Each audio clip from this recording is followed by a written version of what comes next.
Parmi les sujets de dissertation venus dans le bac récemment, un sujet très intéressant, le sujet est le suivant: la morale est-elle la meilleure des politiques? C'est-à-dire, j'explique en d'autres termes, est-ce qu'on peut faire de la morale en politique? Est-ce que la morale peut influer sur la politique et sera par là le meilleur moyen de la politique? La morale, c'est l'éthique. La politique, c'est l'organisation des sociétés. Faire de la politique, c'est gérer les intérêts de la communauté, de la ville. D'ailleurs, le mot policy est un mot grec, c'est-à-dire qui signifiait la cité. Donc, on peut dire oui et non. Oui et comment, et non et comment. Donc, est-ce que la politique relève de la morale? On peut aussi commencer par cette question.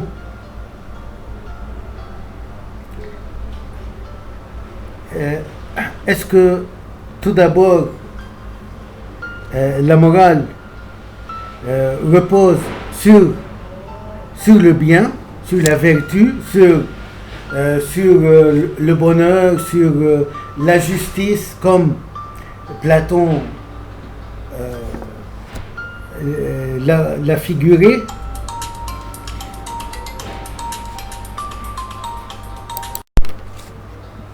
En un mot très court, la République de Platon est une république idéaliste qui ne s'est pas réalisée, et on n'a pas connu un État basé sur le bien, plutôt il était basé sur le mal. Donc on n'a pas connu un État basé sur le bien, sur la vertu, sur des théories chrétiennes. On n'a pas vu un État chrétien vraiment qui se base sur les idées du Christ. Le Christ a dit: tu ne tues pas, c'est-à-dire c'est catégorique, c'est un théorème, c'est un maxime qui doit s'appliquer à tout moment, à tout genre et à tout besoin. Par contre, on a vu que dans des communautés chrétiennes, on se battait, on tuait par des prétextes de défense, et même de défense de la chrétienté, du christianisme. Voyez, au Liban, dans la guerre civile, les chrétiens faisaient des massacres contre les autres, contre les Palestiniens, et ça au nom de la défense de leur territoire, de leur religion, de leur christianisme. Au contraire, l'histoire montre que aucun État ne s'est basé que sur la violence. Et je vous guide jusqu'au moment présent, dans certains pays dans un pays arabe, que l'Amérique les a libérés et les a initiés à la démocratie. Ces pays connaissent des massacres, ces pays connaissent des communautés qui s'entretuent, et on voit un retour à des violences atroces. Et dans certains pays, on a la nostalgie du dictateur comme Saddam Hussein, comme les autres. Donc la politique ne se base pas sur la morale, mais sur d'autres bases, d'autres éléments et d'autres principes, dont en premier lieu l'intérêt. Tout le monde connaît la boutade de la phrase de Churchill: il n'y a pas entre pays, ou dans la politique, il n'y a pas d'amitié durable, mais d'intérêt durable. C'est la règle formelle et générale de la politique.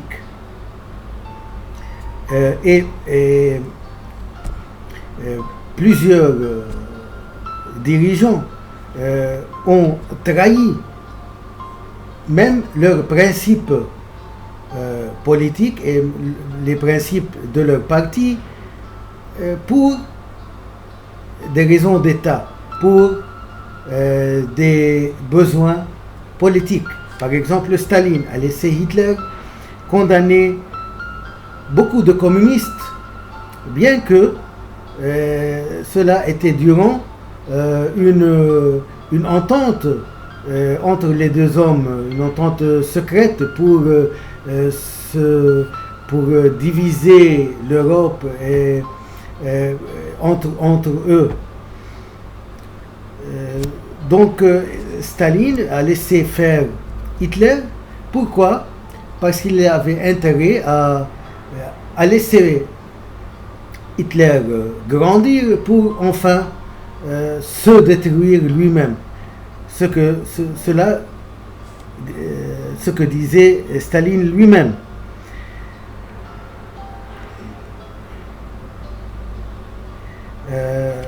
Par exemple, un grand État comme l'Iran, l'Irak, ces pays, les États-Unis, tous les grands pays, ils remanient d'autres pays pour leurs intérêts, pour combattre d'autres pays qui sont des ennemis à ces grands États. Par exemple, l'Iran utilise des minorités parfois sunnites, chiites, pour combattre d'autres pays qui font face à ses intérêts. Parfois, l'Iran ou l'Irak ou les États-Unis vont à l'encontre d'autres pays alliés ou d'autres communautés alliées. Par exemple, l'Iran parfois peut aller à l'encontre même des chiites pour des intérêts plus grands qui font du bien à l'état grand de l'Iran ou à la raison d'État. Deuxième principe de la politique. La politique se base sur la puissance. La puissance, en anglais, on dit balance of terror. C'est-à-dire, comme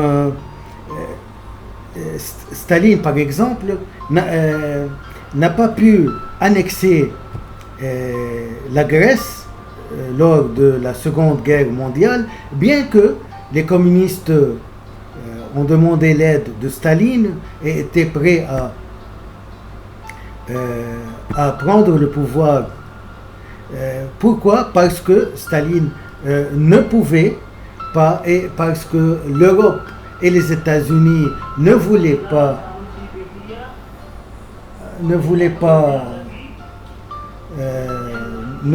pas et n'acceptaient pas que Staline ait une entrée sur les mers, et la mer effectivement sur la mer Méditerranée. Donc Staline a accepté ce statu quo et s'est arrêté et n'a pas pu aller plus loin. Donc il était résigné à stopper, à s'arrêter à l'encontre des principes du communisme.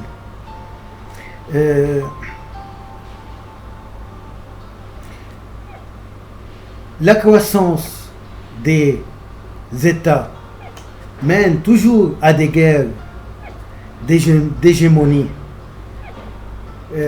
Toute l'histoire, c'est cela. Tout État qui s'agrandit, qui connaît un agrandissement de sa population, une augmentation de sa population, cherche à annexer des pays voisins et peut-être à coloniser des pays plus loin. Ensuite, la découverte du bronze, par exemple, a amélioré l'état de guerre, et par là, rien que par là, les États ont mené des guerres plus loin que les territoires proches de leur pays pour conquérir d'autres pays, l'Empire romain et les autres empires. Le troisième principe de la politique, et c'est comme un principe qu'on ne peut pas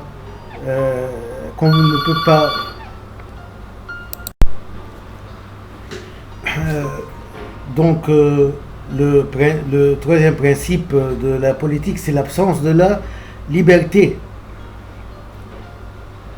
qui est essentielle pour faire régner la sécurité et pour faire monter un pouvoir et construire un État. On a vu cela dans la philosophie de Hobbes, lorsqu'il a dit que l'homme est un loup pour l'homme, l'état de nature est une nature de mal contre un mal. À l'état de nature, les hommes s'entretuent et on doit voir venir un État fort, un État despotique pour contrôler ces deux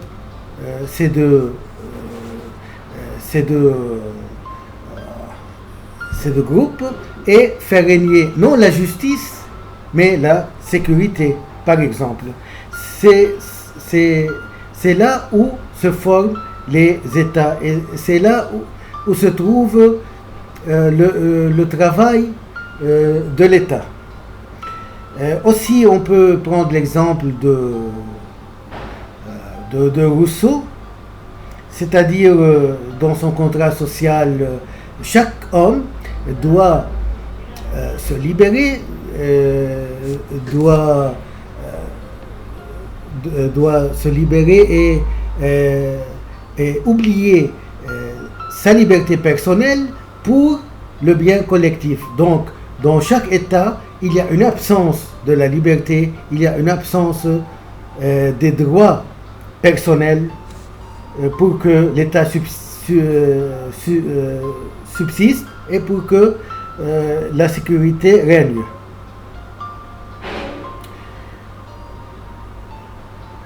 Donc, il y a ici une absence de l'individualisme au gré du collectivisme.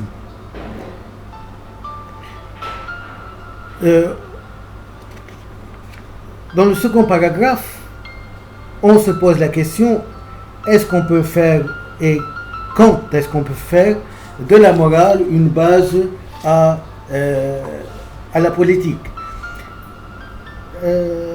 On peut trouver de la morale dans la politique dans les pensées de Kant, dans sa paix mondiale,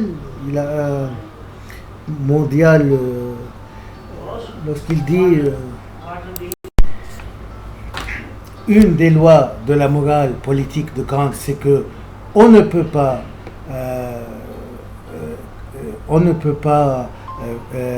utiliser l'argent du peuple pour faire des guerres à l'extérieur. Ça, c'est un premier principe. Le second principe, on ne peut pas, les grands États ne peuvent pas influencer sur les autres pays et changer le régime, par exemple. Il y en a plusieurs principes, et le principe moral intérieur, c'est-à-dire qui émane de soi, on ne peut pas faire à l'autre ce qu'on ne doit pas faire à soi-même, et faire une règle commune à moi-même et aux autres. Aussi, la morale joue et a joué un peu un rôle dans la politique après l'Union soviétique.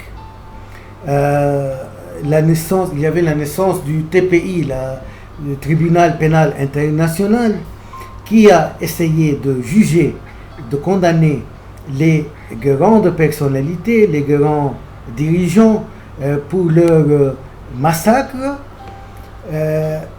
sans prendre compte, par exemple, à la valeur morale de ce qu'ils ont fait, c'est-à-dire à la raison politique qui leur a poussé à faire ces massacres. Avant la fin du communisme, la fin justifiait les moyens.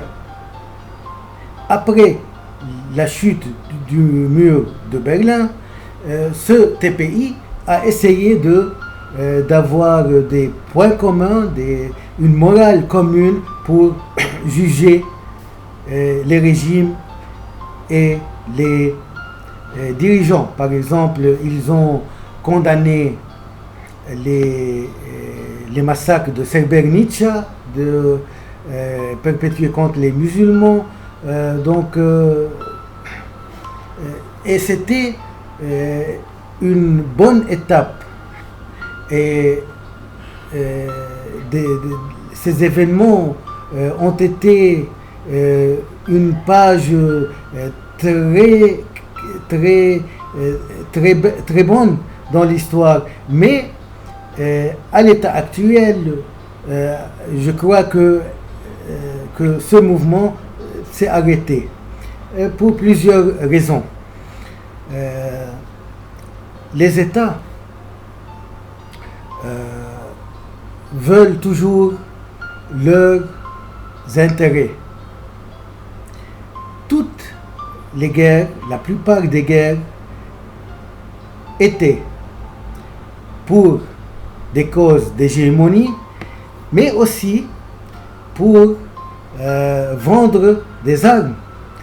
Voyez les États-Unis et aussi l'Union soviétique dans plusieurs pays. Ils ont fait la guerre. Parfois, on croyait que c'était pour des idéologies. Et on s'est avéré que, en fait, c'était juste pour vendre des armes. En Irak, par exemple, l'Union soviétique appuyait le régime de Saddam Hussein. On a fait des interviews avec plusieurs dirigeants soviétiques et russes plus tard. Et on leur a questionné sur ce qui leur a poussé à appuyer le régime de Saddam Hussein. On se croyait que pour faire pour faire face aux États-Unis. Non, la réponse c'était tout simplement, c'était une relation économique et militaire qui s'attache à des profits d'argent juste comme ça. Je termine par une phrase d'un dirigeant libanais qui s'appelait Kamal Jumblat, qui était ministre et un grand penseur et philosophe. Il disait il y a la conscience et il y a mon parti. Et donc la raison de mon parti.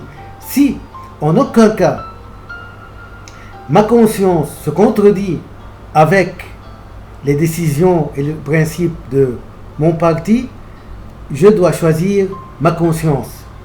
C'est ça une très belle phrase à retenir et à appliquer et à ne pas oublier.